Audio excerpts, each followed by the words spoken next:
السلام علیکم ورحمۃ اللہ وبرکاتہ۔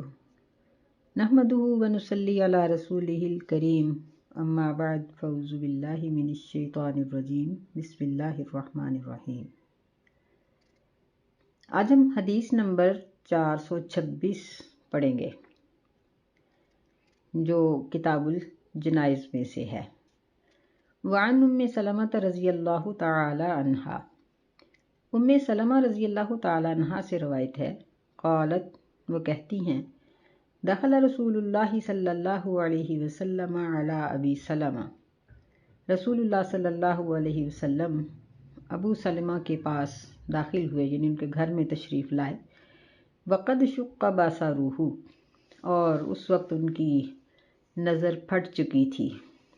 یا آنکھیں کھلی رہ چکی تھیں۔ فاغمضہ، نبی صلی اللہ علیہ وسلم نے ان کی آنکھوں کو بند کیا۔ ثم قال، پھر آپ نے فرمایا، ان الروح اذا قبض اتبعہ البصر، ان الروح، بے شک روح، اذا قبض، جب وہ قبض کر لی جاتی ہے تو نظر اس کا پیچھا کرتی ہے۔ اتبعہ البصر، نظر اس کا پیچھا کرتی ہے، یعنی آپ نے صحابہ کو یہ خبر دی، جو وہاں بیٹھنے والوں کو، کہ ابو سلمہ کی وفات ہو چکی ہے۔ فضج ناس من اہلہ، تو لوگ اس کے گھر میں جو موجود تھے وہ آہ بکا کرنے لگے، چیخنے لگے، رونے لگے۔ فقال، نبی صلی اللہ علیہ وسلم نے فرمایا، لا تدعوا علی انفسکم الا بخیر، تم لوگ اپنے نفسوں کے بارے میں کچھ بھی نہ کہو بھلائی کے سوا، یعنی اچھی بات کرو۔ فإن الملائکۃ تؤمن علی ما تقولون، پس بے شک فرشتے اس بات پر آمین کہتے ہیں جو تم کہہ رہے ہو۔ ثم قال، پھر نبی صلی اللہ علیہ وسلم نے فرمایا، اللہم اغفر لأبی سلمہ، اے اللہ ابو سلمہ کو بخش دے، وارفع درجتہ فی المہدیین، اور اس کے درجات ہدایت یافتہ لوگوں میں بلند کر دے۔ وافسح لہ فی قبرہ، اور اے اللہ اس کی قبر کو کھلا کر دے۔ ونور لہ فی، اور اس میں اس کے لیے، ابو سلمہ کے لیے روشنی کر دے۔ وخلفہ فی عقبہ، اور اے اللہ تو اس کے پچھلوں میں اس کا خلیفہ بن جا، نائب قائم مقام بن جا۔ رواہ مسلم، اسے مسلم نے روایت کیا ہے۔ تو اس حدیث سے ہمیں بہت سے مسائل معلوم ہوتے ہیں۔ یہ سیدنا ابو سلمہ، یہ نبی صلی اللہ علیہ وسلم کے پھپھی زاد تھے، یعنی کزن تھے آپ کے، اور یہ آپ کے دودھ شریک بھائی بھی تھے۔ ابو لہب کی جو لونڈی تھی اس نے سیدنا حمزہ اور نبی صلی اللہ علیہ وسلم اور سیدنا ابو سلمہ کو دودھ پلایا تھا، یہ آپ کے رضائی بھائی بھی تھے۔ تو جب ان کی وفات ہوئی تو نبی صلی اللہ علیہ وسلم ان کے گھر میں داخل ہوئے تو دیکھا کہ ان کی آنکھیں کھلی ہیں، تو آپ نے آنکھوں کو بند کر دیا۔ یعنی ہمیں یہ بات معلوم ہوئی کہ فوت ہونے والے کی وفات کے بعد فوراً اس کے وارثوں پر یہ ذمہ داری عائد ہوتی ہے کہ وہ اس کے جسم کو سیدھا کر دیں، کیونکہ وہ تو فوت ہو چکا ہوتا ہے۔ تو کہیں ایسا نہ ہو کہ اس کا کوئی عضو کا ٹیڑھا پن کسی کے لیے مذاق کا سبب بن جائے یا شرمندگی کا سبب بن جائے، نہیں، فوراً اس کے ہاتھ، بازو، ٹانگیں سیدھی کر دینی چاہیے اور اس کی آنکھوں کو بند کر دیا جائے، اس کا جو سر کے نیچے تکیہ ہوتا ہے اس کو نکال دیا جائے، اور پھر اسی طرح اس کا کپڑا وغیرہ، یا بعض اوقات مریض کے منہ سے کچھ پانی شانی کوئی چیز نکلی ہوئی ہوتی ہے یا آنکھوں میں سے آنسو ہوتے ہیں، تو ان ساری چیزوں کو صاف کر دینا چاہیے۔ یہ میت کی بہت بھلائی کی بات ہے۔ پھر دوسری بات ہمیں یہاں یہ معلوم ہوتی ہے، ہاں یہاں مطلب یہ بات بھی یاد رہے کہ اس کے ساتھ ساتھ پھر اس کے باقی سارے انتظامات کرنا بھی یہ میت کے وارثوں کا ان کا حق ہے، ان پہ واجب ہے، اور اللہ تعالیٰ ان ساری چیزوں پر ثواب بھی دیتا ہے، یہ باعث اجر ہیں سارے کام۔ دوسری بات اس حدیث سے ہمیں یہ معلوم ہوتی ہے کہ اہل خانہ یا کوئی بھی اگر کوئی چیخو پکار کرے یا جذباتی ہو جائے یا بے بس ہو جائے تو اس کو حوصلہ دینا چاہیے، اس کو صبر دلانا چاہیے، اور خاموش ہو کے سننا نہیں چاہیے بلکہ اس کو صبر دلائیں، اور اچھے طریقے سے کہ وہ بگڑنے کی بجائے بات کو سمجھ لے، اس طریقے سے اس کو سمجھانا چاہیے کہ اس طرح کی آوازیں نکالنا یا اس طرح کے الفاظ کہنا یہ درست نہیں ہے۔ اور پھر ہمیں یہ بات بھی یہاں معلوم ہوئی کہ نبی علیہ الصلوۃ والسلام نے فرمایا کہ فرشتے تم جو کہتے ہو اس پر آمین کہتے ہیں۔ مطلب یہ ہے کہ میت کے پاس جو فرشتے آئے ہوتے ہیں وہ اس کے گھر کے اندر موجود ہوتے ہیں۔ ویسے بھی ہر انسان کے ساتھ فرشتے تو پہلے ہی موجود ہیں، تو ہر انسان کے جو اپنے فرشتے موجود ہیں وہ والے بھی، اور جو اس کی روح کو قبض کرنے کے لیے آئے ہوتے ہیں وہ سب اس بات پر آمین کہتے ہیں جو گھر والے کہہ رہے ہوتے ہیں۔ یعنی برا کہیں گے تو برا ہو جائے گا، اچھا کہیں گے تو اچھا ہو جائے گا۔ بلکہ ایک حدیث میں یوں بھی ذکر آتا ہے کہ جب فرشتہ روح کو نکال کر وہ باقی اپنے ساتھیوں کے ہمراہ رخصت ہوتا ہے تو جاتے ہوئے یہ کہتا ہے کہ جب تک یہاں کوئی جاندار موجود ہے میں تو آتا ہی رہوں گا، اور یہ سب یعنی اللہ کا حکم ہے، میں اپنی مرضی سے تو نہیں آتا۔ تو ایک بات ہمیں یہ معلوم ہوئی کہ فوت ہونے والے کی خیرخواہی اس بات میں ہے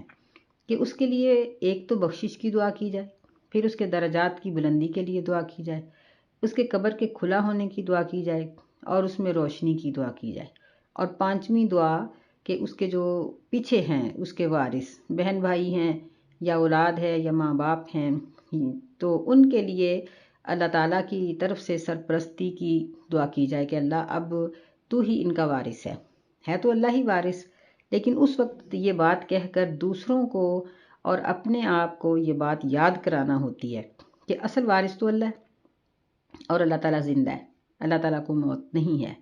تو جو لوگ پیچھے بچے ہیں اگر ہم اچھا بولیں گے تو اللہ تعالیٰ مرنے والے کے اقربا کو ان کے ساتھ اچھا معاملہ کرے گا اور ان کی پریشانیوں کو اور ساری چیزوں کو اللہ تعالیٰ ٹال دے گا۔ تو یہاں ہمیں اس حدیث سے بہت سے مسائل یہ والے معلوم ہوئے، اور یہاں دیکھیے کہ اکٹھے ہو کر کلمہ پڑھنے کا بھی ذکر نہیں ہے، اور اس حدیث میں اجتماعی دعا کا بھی ذکر نہیں ہے کہ بعض لوگ میت کے پاس بیٹھ کر سارے یعنی ایک دعا کر رہے ہیں باقی سارے آمین کہہ رہے ہیں، تو یہ طریقہ ٹھیک نہیں ہے، سنت کے خلاف ہے۔ باقی یہ ہے کہ ہر کوئی اپنی اپنی دعا کرے، اور کلمہ پڑھنے کی بجائے فوت ہونے والے کے لیے حساب و کتاب کی آسانی اور اس کی قبر کی جو مشکلات ہیں یا اس کی بخشش کی دعائیں ہی کرنی چاہیے، یہی فوت ہونے والے کا حق ہے۔ اگلی حدیث سیدہ عائشہ رضی اللہ تعالیٰ عنہا سے مروی ہے، ان النبی صلی اللہ علیہ وسلم حین توفی سجی ببرد حبرۃ،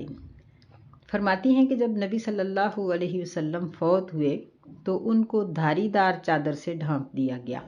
متفق علیہ، اس پر بخاری مسلم کا اتفاق ہے۔ تو اس حدیث سے بھی ہمیں ایک تو نبی علیہ الصلوۃ والسلام کی وفات کی حقیقت معلوم ہوئی کہ آپ واقعی ہی فوت ہوئے تھے، کیونکہ آپ کی ازواج مطہرات آپ کے پاس موجود تھیں، اور جو لوگ آپ کے پاس موجود تھے ان سے زیادہ کوئی اور سچی گواہی نہیں دے سکتا۔ دوسری بات اس سے یہ معلوم ہوئی کہ میت کو ڈھانپ دینے سے کوئی حرج نہیں، کہ اس کے منہ کے اوپر بھی سارے کپڑا دے دیا جائے تو یہ ٹھیک ہے، یہ اچھی بات ہے۔ اور پھر ایک بات ہمیں یہاں یہ بھی معلوم ہوئی کہ مرد کے لیے دھاری دار چادر یا پرنٹ چادر کا اوپر دے دینا اس میں کوئی حرج کی بات نہیں ہے، تو یعنی کہ ضروری نہیں ہے کہ سفید چادر ہی دی جائے، رنگ دار چادر بھی اس کو دی جا سکتی ہے، اور یہ کفن سے پہلے کی بات ہے۔ تو کفن کے بارے میں بھی نبی علیہ الصلوۃ والسلام نے ہمیں یہ تاکید کی ہے کہ حتی الامکان سفید کپڑا لو، کیونکہ سفید رنگ اللہ تعالیٰ کو پسند ہے، یہ امن کی علامت بھی ہے۔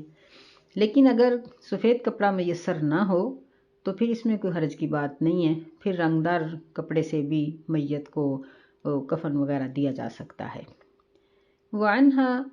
اور انہی سے روایت ہے، یعنی عائشہ رضی اللہ تعالیٰ عنہ سے ہی روایت ہے، ان ابا بکر الصدیق رضی اللہ تعالی عنہ، کہ بے شک ابو بکر صدیق رضی اللہ تعالی عنہ نے قبل النبی صلی اللہ علیہ وسلم بعد موتہ، نبی صلی اللہ علیہ وسلم کا بوسہ لیا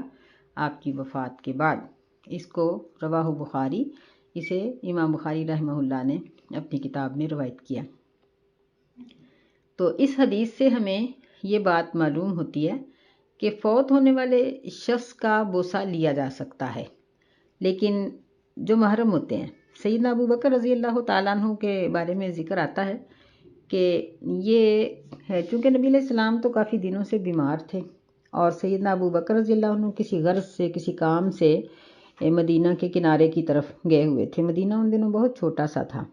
تو وہاں جب ان کو پتہ چلا تو یہ وہاں سے جلدی سے آئے اور آپ گھر میں داخل ہوئے جہاں نبی علیہ الصلوۃ والسلام تھے، تو انہوں نے آپ کی چادر ہٹائی اور آپ کا بوسہ لیا۔ تو مطلب یہ ہے کہ مثلاً باپ ہو یا بیٹا ہو یا بیوی ہے یا خاوند ہے یا اس طرح کوئی اور ہے، تو اس میں بوسہ لینے میں کوئی حرج نہیں ہے۔ بہن بھائی بھی ایک دوسرے کا بوسہ لے سکتے ہیں ایسی صورت میں، وفات کی صورت میں، تو اس میں کوئی حرج کی بات نہیں ہے، لیکن غیر محرموں کے لیے یہ چیز نہیں ہے۔ اللہ تعالی ہمیں سمجھنے کی توفیق عطا فرمائے انشاء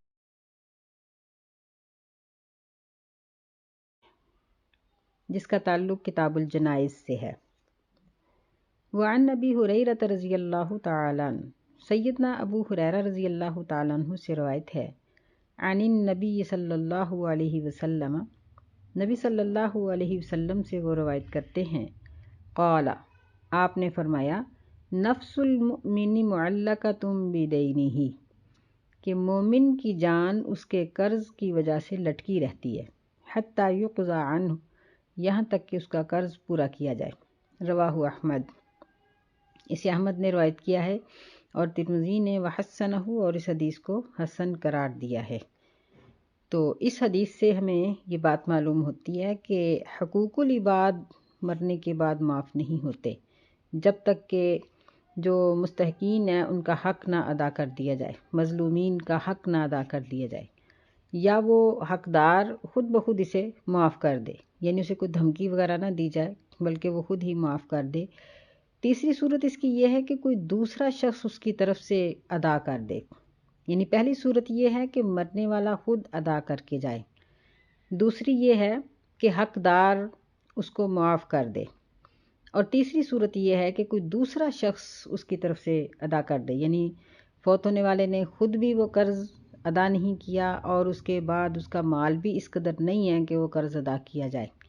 اور کوئی دوسرا شخص بھی اس کو ادا کر سکتا ہے اگر مقروض اس کو قرض خواہ جو ہے وہ اس کو معاف نہ کرے۔ تو یہ تین صورتیں ہوں گی۔ تو یہاں یہ بات یاد رکھنے کی ہے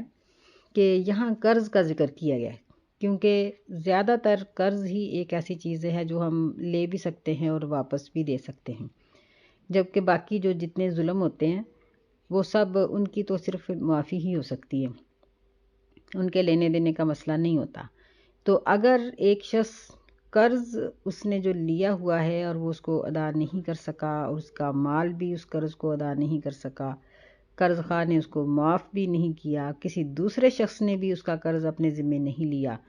تو اس کو یہ سزا ہے کہ اس کی جان، اس کی روح لٹکی رہے گی، معلق رہے گی جب تک اس کا وہ قرض ادا نہیں ہوگا، چاہے قیامت تک نہ ہو۔ تو سوچنے کی بات ہے کہ جو لوگ فریب کرتے ہیں، دھوکہ دیتے ہیں، کم تولتے ہیں، کم ناپتے ہیں یا ملاوٹ کرتے ہیں، تو ایسے لوگوں کا کیا حال ہوگا۔ اور پھر یہ بات بھی یاد رکھنے کی ہے کہ اگرچہ مرنے والا بہت سا مال چھوڑ کے جائے، لیکن جو اس کے وارث ہوتے ہیں یا تو وہ اس میں سے اس کے قرض کو ادا کرنا پسند ہی نہیں کرتے، وہ کہتے ہیں کہ ٹھیک ہے وہ جانے اور اس کا کام، اور وہ خود اپنے اندر تقسیم کر لیتے ہیں، ایسا کرنے میں وہ سب گناہگار ہیں۔ لیکن سوچنے کی بات یہ ہے کہ مرنے والے کے بعد میں خیر خواہ کون ہوں گے؟ اگر کوئی بھی نہیں ہے تو پھر ہر مرنے والے کو چاہیے کہ وہ اپنی جان کے ساتھ خود خیر خواہی کرے۔ اگر اس کا کوئی قرض یا کوئی چیز اس طرح کی لینے دینے کی ہے تو اس کو لکھ کے رکھے، کسی پہ ظلم نہ کرے، اگر ہو جائے غلطی ہو جائے تو اس سے معافی مانگ لے، اور دھوکہ فریب اور اس طرح کی ساری چیزوں سے بچا رہے، صحیح تولے، صحیح کاروبار کرے، حلال کھائے، حرام سے بچے، کیونکہ وارث کچھ نہیں کرتے۔ دوسری بات اس حدیث سے اسی ضمن میں جو اور بھی حدیث آتی ہیں اس سے یہ معلوم ہوتی ہے کہ اگر مرنے والا شخص مال چھوڑ جاتا ہے، تھوڑا ہو یا زیادہ، تو اس میں سے سب سے پہلے قرض ادا کیا جائے گا، پھر اس کی وصیت کو پورا کیا جائے گا، اور پھر اس کی باقی جو بچی ہوئی وراثت ہوگی، مال ہوگا، اس کو جو اس کے حقدار ہیں یعنی اس کے وارث ہیں ان میں تقسیم کیا جائے گا۔ اور نبی صلی اللہ علیہ وسلم کی حدیث سے یہ بات معلوم ہوتی ہے کہ آپ نے فرمایا کہ اگر کوئی شخص مرنے والا مال چھوڑ جاتا ہے تو وہ اس کے وارثوں کا ہے، اور اگر وہ قرض چھوڑ جائے اور اس قرض کو پورا کرنے کے لیے مال موجود نہ ہو، اور یہ تینوں صورتیں نہ ہوں، یعنی نہ مال ہے، نہ قرض خواہ معاف کر رہا ہے، نہ کوئی دوسرا اس کی ذمہ داری اٹھا رہا ہے، تو پھر جو محلے کے امیر لوگ ہوں گے، یا جس طرح یہ کچھ حکومتی لوگ ہوتے ہیں، مثلاً کونسلر ہیں یا اس قسم کے لوگ ہیں، وہ اس کی ذمہ داری اٹھائیں۔ ان کو چاہیے کہ اس کی ذمہ داری اٹھائیں اور اس کا قرض ادا کریں۔ نبی صلی اللہ علیہ وسلم بیت المال سے اس طرح کے کام کیا کرتے تھے۔ آپ کے پاس جب بھی کوئی جنازہ آتا تو آپ پوچھتے علیہ دین، کیا اس پر قرض ہے؟ اگر صحابہ کہتے کہ ہاں جی، تو آپ پوچھتے کہ حل تارک لدینہ شیئن، کیا اس نے قرض پورا کرنے کے لیے کوئی مال چھوڑا؟ اگر وہ کہتے کہ جی، آپ فرماتے کہ پہلے اس کے مال میں سے اس کا قرض ادا کرو۔ اور اگر اس کا مال نہ ہوتا تو آپ پوچھتے کہ اس کی کوئی ذمہ داری اٹھاتا ہے؟ تو اگر کوئی بھی ذمہ داری نہ اٹھاتا تو نبی صلی اللہ علیہ وسلم لوگوں کو کہتے کہ جاؤ خود ہی جنازہ پڑھا لو، میں مقروض کا نماز جنازہ نہیں پڑھاتا۔ یعنی قرض کی برائی بیان کرنے کے لیے کہ یہ بہت بری چیز ہے کہ ایک شخص قرض کی حالت میں مرے۔ تو اللہ تعالی ہمیں محفوظ رکھے۔ بعض اوقات کسی مجبوری کی وجہ سے لینا پڑ جاتا ہے، تو ایسی صورت میں چاہیے کہ اپنے قرض کو لکھ کے رکھا جائے اور اس کے لیے کوئی مال چھوڑا جائے، یا کسی کو یہ بات اپنی اولاد میں سے یہ سمجھائی جائے کہ اگر میں اس کو پورا نہ کر سکا تو میرے مرنے کے بعد اس کو پورا کر دینا۔ دوسری حدیث ہے ابن عباس رضی اللہ تعالی عنہما سے، وعن ابن عباس رضی اللہ تعالی عنہما ان النبی صلی اللہ علیہ وسلم قال فی الذی سقط عن راحلتہ، کہ بے شک نبی صلی اللہ علیہ وسلم نے اس شخص کے بارے میں فرمایا جو اپنی سواری سے گر گیا تھا، فماتا، پس وہ فوت ہو گیا تھا۔ آپ نے فرمایا اغسلوہ بماء وسدر، اس کو پانی اور بیری کے پتوں کے ساتھ غسل دو، وکفنوہ ثوبین فی ثوبین، اور اس کو 2 کپڑوں میں اس کو کفن دو۔ یہ ایک صحابی رسول صلی اللہ علیہ وسلم تھے، انہوں نے حج کا احرام باندھا ہوا تھا، یہ حجۃ الوداع کی بات ہے۔ یہ اپنے اونٹ سے گرے، ان کی گردن ٹوٹ گئی اور وفات پا گئے۔ تو نبی صلی اللہ علیہ وسلم نے فرمایا کہ اس کو خوشبو بھی نہ لگاؤ اور اس کا سر ننگا رکھو، یعنی جیسا احرام کی حالت میں مردوں کا سر ننگا ہوتا ہے، اور اس کو 2 کپڑوں میں کفن دو، کیونکہ جب یہ قیامت کے دن اٹھے گا تو لبیک پڑھتا ہوا اٹھے گا۔